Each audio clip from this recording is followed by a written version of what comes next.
హరి ఓం.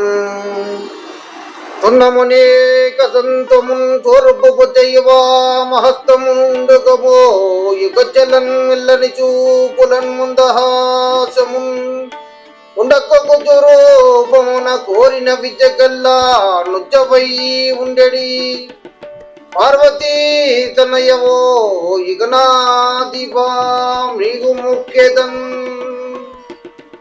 జగద్గురు శ్రీమద్విరాట్ పోతులూరి వీరబ్రహ్మేంద్ర స్వాముల వారి భక్తులందరకు విన్నపం. వీరబ్రహ్మేంద్ర స్వాముల వారు సంస్థలతో లిఖించినటువంటి సాంద్ర సింధు వేదమైనటువంటి కాలజ్ఞాన గ్రంథములోని ముఖ్యమైన విషయాన్ని నేడు మా యొక్క ప్రవచనంలో వివరిస్తాము.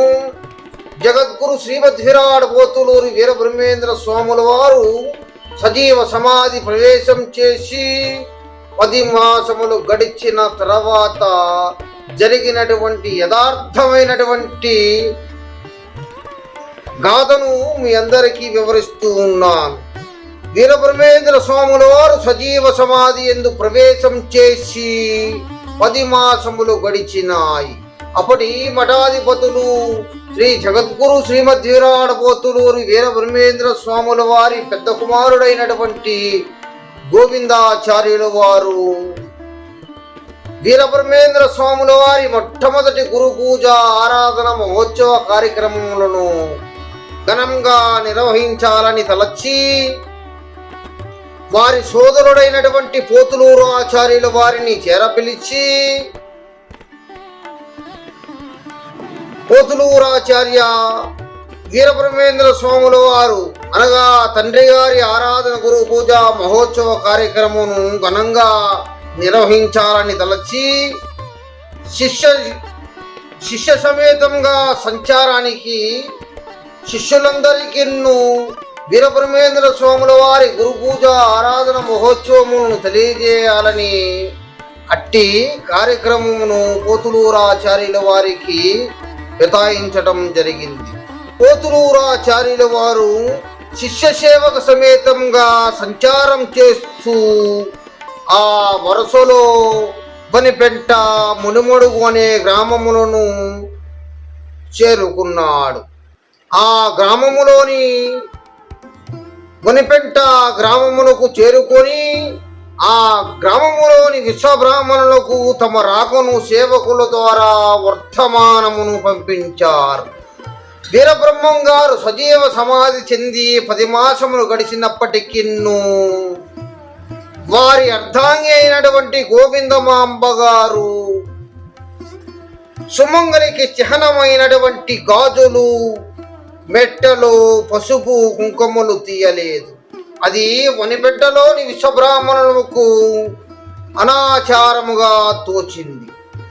అందుచేత ఆ విశ్వబ్రాహ్మణులు తమ వద్దకు పోతులూరాచార్యుల వారిని పంపినటువంటి సేవకులతోటి, చూడండి బాబు, వర్ణాశ్రమ ధర్మమును, సతీ ధర్మములను పాటించే వాళ్ళని మాత్రమే మేము గౌరవిస్తాం. మీ గురుదేవులు వీరబ్రహ్మం గారు ఎంతో పేరు ప్రఖ్యాతులు పొందినటువంటి వారు. అట్టి వారికి అర్ధాంగి అయినటువంటి గోవిందమాంబ గారు విధవరాలై ఉండి కూడా గాజులు, మెట్టలు, పసుపు, కుంకుమలు తీయకుండా తిరుగుతూ ఉన్నారు.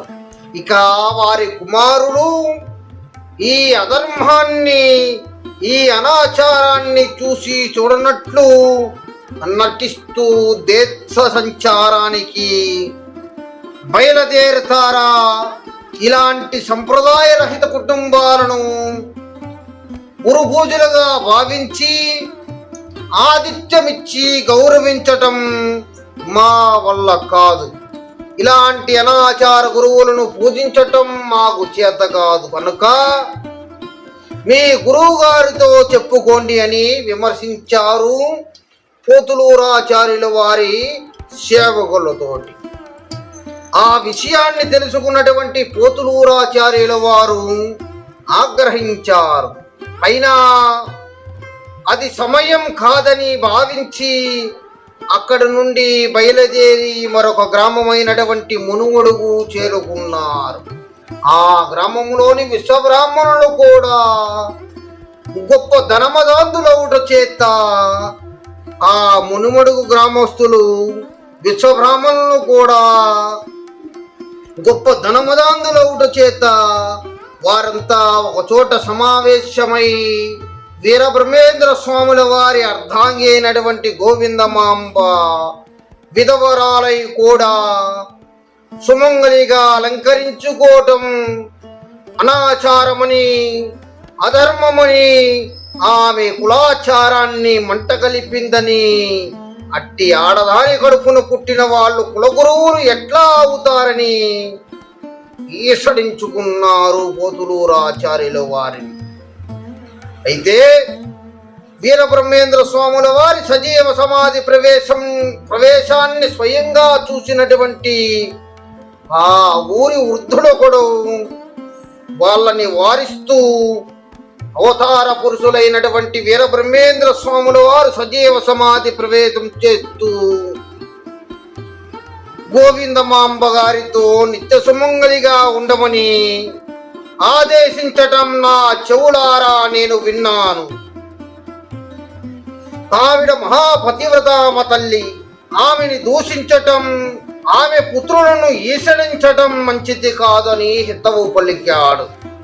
అంతటా ఊరి విశ్వబ్రాహ్మణులంతా ఒక చోట చేరి పోతులూరాచార్యుల వారిని పిలిపించి, స్వామి, ఇలా చెబుతున్నందుకు ఏమీ అనుకోవద్దు.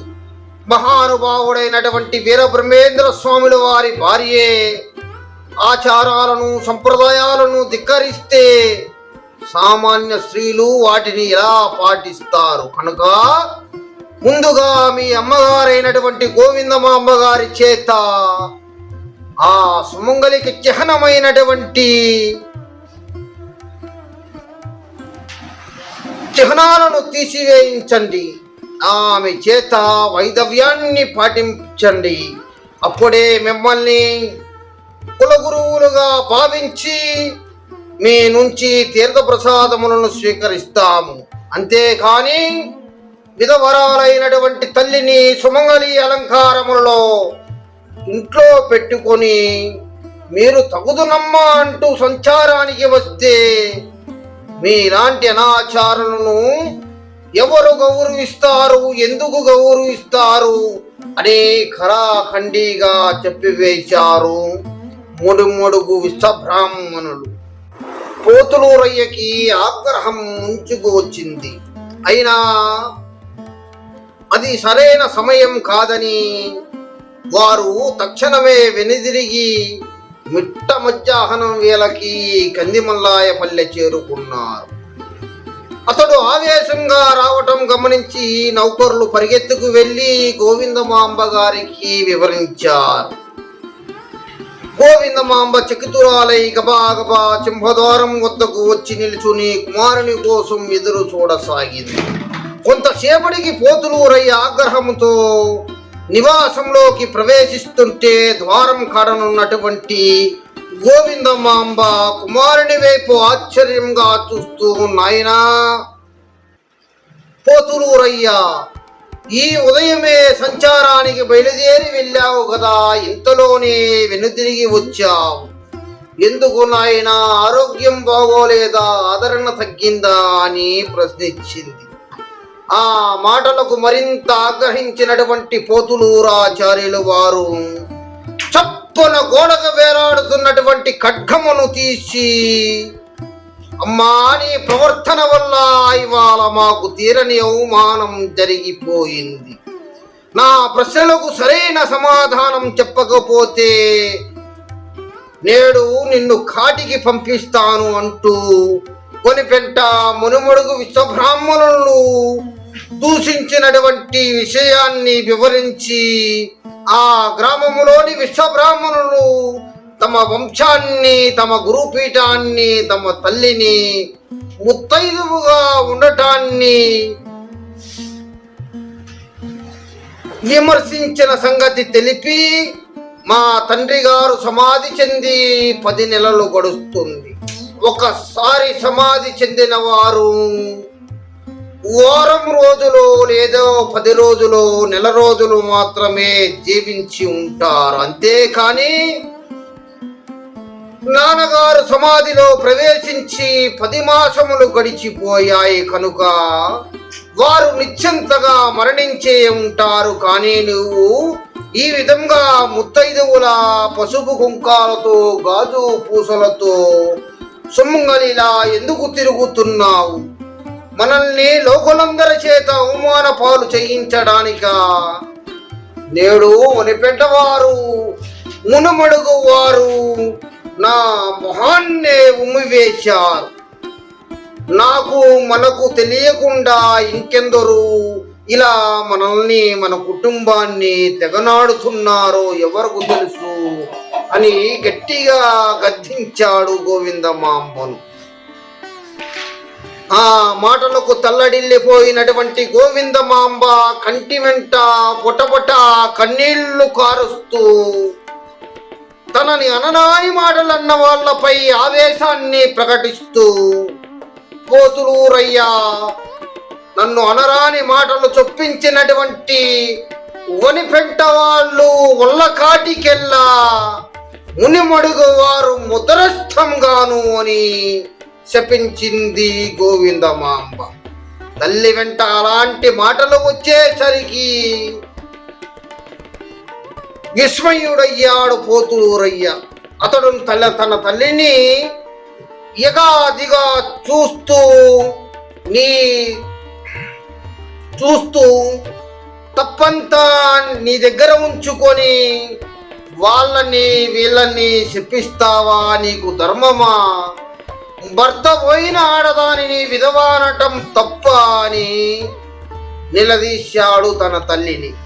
గోవిందమాంబ దుఃఖాన్ని దిగమింగుకుంటూ కొడుకు వైపు చిత్రంగా చూస్తూ జ్ఞాన దృష్టితో చూస్తూ, నాయనా పోతులూరాచార్య, నీకింకా పసితనం పోలేదు కాబట్టే మీ తండ్రి గారి మహత్యాన్ని గ్రహించలేక ఆవేశపడుతున్నావు. వారు సాక్షాత్ శ్రీమన్నారాయణ అంశ సంభూతులు. వారు సమాధి యందు కూడా సజీవులే. వారు ఆదేశానుసారమే నేను సుమంగలిగా ఉంటున్నాను. ఈ జీవితం అంతమయ్యే వరకు నేను సుమంగలిగానే వర్ధిల్లుతాను. మీ తండ్రి గారు మాత్రం సమాధి యందు సజీవులై ఉంటారు. తమ తదుపరి అవతారమైనటువంటి వీరభోగ వసంతరాయులై ఈ సమాధి నుంచే వస్తారని వివరించింది గోవిందమాంబ. వీరబ్రహ్మేంద్ర స్వాముల వారి అర్ధాంగి గోవిందమాంబ వారి మాటలను విశ్వసించలేనటువంటి పోతులూరాచార్యుల వారు విసుక్కుంటూ కసురుకుంటూ, అమ్మా, నీ మాటలకు రుజువేమిటి? సాక్ష్యమేమిటి? సత్యమేమిటి? తెలియాలంటే ఆ సమాధిని పగలకొట్టి చూడాల్సిందేనని అనేశాడు పోతులూరాచార్యుల వారు. కుమారుడు మాటలకు దిగ్భ్రాంతి చెందినటువంటి గోవిందమాంబ అతడిని వారిస్తూ, నాయనా, ఇలాంటి తెలివి తక్కువ పనులు మానుకో. నీ తండ్రి గారు సామాన్యులు కారని ఎన్నో దుస్తాంతరాలు నిరూపించాయి. ఆ మహానుభావుడు ఈ లోక సంరక్షణార్థమే సమాధిలో ప్రవేశించి యోగనిష్టలో ఉన్నారు. అట్టి పుణ్యపురుషుల సమాధి జోలికి పోవటం మంచిది కాదు నాయనా. ఇది నీకు చేటు చేస్తుంది. నీకు ఇంకా నా మాటల మీద నమ్మకం కలగకపోతే నీ తండ్రి గారికి ప్రియమిత్రుడు, ప్రియ శిష్యుడు, మనకి ఆప్తుడు, శ్రేయోభిలాషి అయినటువంటి సిద్ధయ్యను సంప్రదించు. అంతేకాని మూర్ఖంగా ప్రవర్తించి నీ జీవితాన్ని పాడు చేసుకోవద్దు అని హెచ్చరించింది గోవిందమాంబ.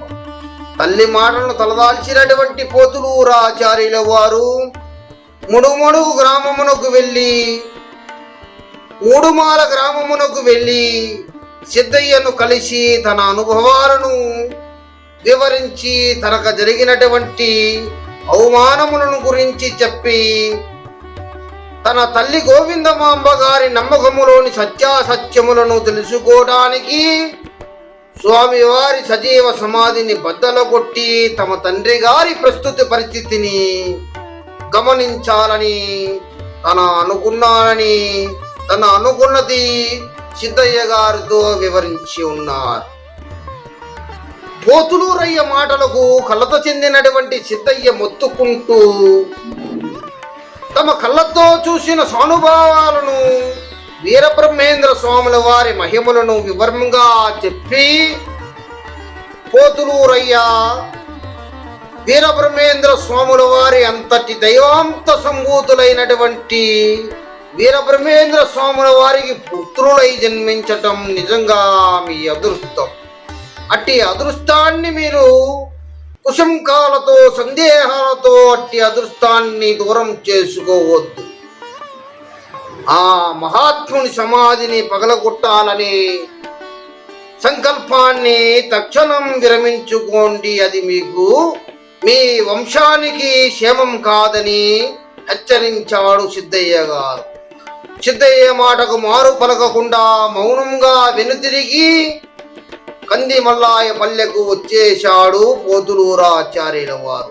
అతడి మౌనాన్ని చూసి అతడు తన ప్రయత్నాన్ని విరమించుకున్నాడని తన తల్లి సోదరులు భావించారు.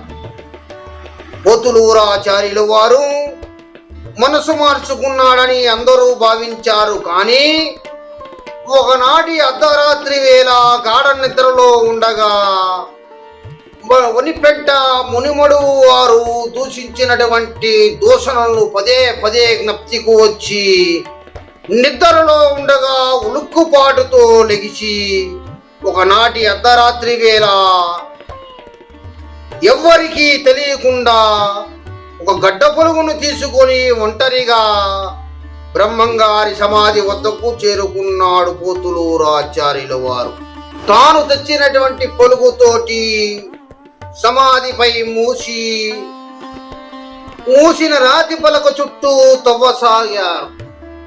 ఆ సమాధి మూసి అప్పటికి 10 మాసములు దాటిపోయాయి. అందుచేత రాతి మూత చుట్టూ మట్టి బిగుసుకుపోయి ఉన్నది. పోతులూరయ్య చాలా సేపు ఆ రాతి చుట్టూ తవ్వి ఎట్టికేలకు ఆ రాతి మూతను పక్కకు తొలగించారు. అనంతరం అడుగులు వేసుకుంటూ సమాధిలోకి ప్రవేశించారు. సమాధిలో ప్రవేశించిన నాడు వీరబ్రహ్మేంద్ర స్వాముల వారు స్వయంగా వెలిగించినటువంటి అఖండ జ్యోతి అద్భుత తేజస్సుతో ప్రకాశిస్తుంది. ఆ జ్యోతి ప్రకాశంతో సమాధి లోపల భాగం యావత్తు వెలుగుతో నిండి ఉంది. ఆ వెలుతురులో సమాధిలో పద్మాసనాసీనుడై చలనం లేకుండా కూర్చొని ఉన్నటువంటి జగద్గురు శ్రీమతి విరాడ పోతులూరి వీరబ్రహ్మేంద్ర స్వాముల వారి దివ్యమంగళ స్వరూపం దర్శనమిస్తుంది. ఆ అఖండ జ్యోతిని, ఆ జ్యోతి ప్రకాశంలో కనిపించినటువంటి తమ తండ్రి గారి భౌతిక దేహాన్ని చూస్తూ నిశ్చేష్టుడయ్యాడు పోతులూరాచార్యుల వారు. పోతులూరయ్య నాడు స్వామివారు సజీవ సమాధిలో ప్రవేశించినప్పుడు ఆ సమాధి ద్వారాన్ని మూసివేసే ముందు స్వామివారు ఎలా ఉన్నారు, ఇప్పుడు అలాగే ఉన్నారు. అదే పద్మాసనం, అదే యోగ నిష్ఠ, అదే యోగ భంగిమ, అదే యోగ నిద్ర. ఇంతకీ స్వామివారు సజీవురా కాదా అన్న విషయం సందేహం పోతులూరాచార్యుల వారిని మరొక 2 అడుగులు వేసి తన తండ్రి గారి వెనక నిలుచొని తగ్గు స్వరంతో తండ్రి నాయనా నాయనా నాయనా అంటూ 3 సార్లు పిలిచేలాగా చేసింది. కానీ వీరబ్రహ్మేంద్ర స్వాముల వారి వద్ద నుంచి ప్రత్యుత్తరం రాలేదు. వారు జీవించి ఉంటే పలకకపోతారా అన్న సంసిద్ధతోటి పోతులూరయ్య స్వామివారి దేహాన్ని మరోసారి ఎగాదిగా చూసి నాన్నగారు స్వర్గస్థులై ఉంటారని లోపలే నిశ్చయించుకున్నాడు. అయినా తన సంసిద్ధత నిర్వృత్తి కోసం స్వామివారి శిరస్సును పట్టుకొని ముందుకి వెనక్కి ఊపుతూ అప్పటికి స్వామివారిలో ఎలాంటి ప్రతిస్పందన కనిపించలేదు. అందుచేత పోతులూరాచార్యుల వారు బిగ్గరగా రోధిస్తూ మరికొంత ధైర్యాన్ని చొక్కబెట్టుకొని రుజువు కోసం స్వామివారి శిరస్సును మళ్ళీ అటు ఇటు కదుపుతూ పెద్దగా నాయనా నాయనా నాయనా అంటూ బిగ్గరగా పిలవసాగాడు. ఆ పిలుపుకు, ఆ కదలింపుకు దీర్ఘయోగ నిద్రలో ఉన్నటువంటి జగద్గురు శ్రీమతి విరాట్ పోతులూరి వీరబ్రహ్మేంద్ర స్వాముల వారికి సజీవ సమాధి నిష్ఠాగరిష్ట భగ్నం అయిపోయింది.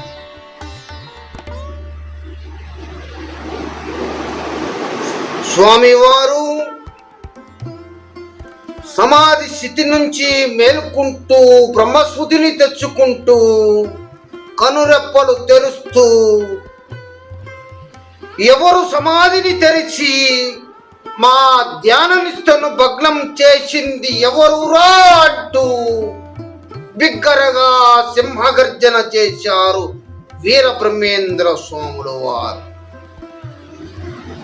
ఆ తండ్రికి బిడ్డడై ఉండి అంతకు ముందు నిన్నడు కూడా స్వామిలో అంతటి ఆగ్రహాన్ని, వారి స్వరంలో అలాంటి సింహగర్జనను చూడనటువంటి పోతులూరాచార్యుల వారు తన తండ్రి సజీవుడేనన్న సత్యాన్ని గుర్తించినటువంటి పోతులూరాచార్యుల వారు ఆ తండ్రి సింహగర్జనకు, గాండ్రింపుకు గడగడ గడగడ వణికిపోతూ నాయనా నేను నాయనా అని చిన్న బిడ్డను పోతులూరాచార్యులు నాయనా క్షమించండి నాయనా అని స్వామివారి కాళ్ళ మీద పడి రోధించాడు. ఆ మాటలు విన్నటువంటి వీరబ్రహ్మేంద్ర స్వాముల వారు ఆగ్రహించి, ఓరి పోతులూరాచార్య, మరొకరెవరైనా మా ఆజ్ఞను మీరి మా సమాధిని తెరిచి ఉంటే భస్మమైపోయి ఉండేవారు. నీవు మా కుమారుడు అయినప్పటికీ మేము కొంత శాంతిస్తున్నాం. అయినా నీవు చేసినటువంటి ఈ దుష్కార్యమునకు శిక్ష తప్పగా అనుభవించవలసినదే. రేపు ఉదయమే నీ భార్యా సమేతంగా బయలుదేరి అల్లాడపల్లె సమీపాన ఉన్నటువంటి చిన్న పర్వతంపై మొలిచినటువంటి చింత చెట్టు వద్దకు వెళ్ళు. ఆ చింత చెట్టుకు ఇంతవరకు పూత గాని, పిందె గాని, కాయ గాని లేవు. ఆ చెట్టు చెత్తనే ఒక కొలను ఉంది. నీవు ఆ చెట్టు కింద కూర్చొని ఈ దోష పరిహారార్థం 12 సంవత్సరముల పాటు తపస్సు చేయని స్వామివారు వారి కుమారుడిని శపించడం జరిగింది.